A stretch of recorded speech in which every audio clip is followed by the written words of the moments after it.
You don't ever cry, reach where tears no even fit come out again. You don't ever look sky ask God, where my own go better? You don't ever feel like say life just dey turn, but you know dey turn your way? Like say joy don't pack go another address? My person, hold body. Because when God decide to turn things around, you know they use trumpets talk am. It go just touch small corner of your life and boom, everything go begin change. Sometimes, the nights go long past your strength. Friends go waka, money go dry, prayer go weak. But make you no lose hope.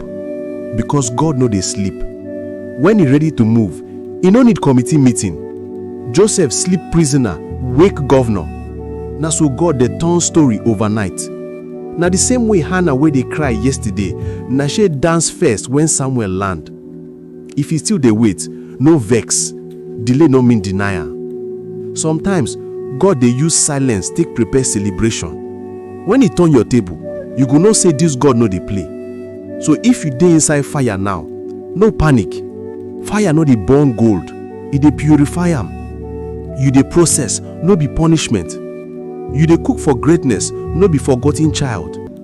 Bible talk for Psalm 126 verse 1-2 say, when the Lord turn again the captivity of Zion, we be like them wey dey dream. Then our mouth fill with laughter and our tongue with singing. My brother, my sister, your laughter go full ground again. So when God turn your story, abeg, dance your dance. No hide your joy because you remember your pain.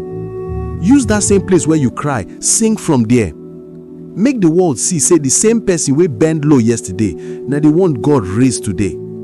Your season don change. Your tears don't expire.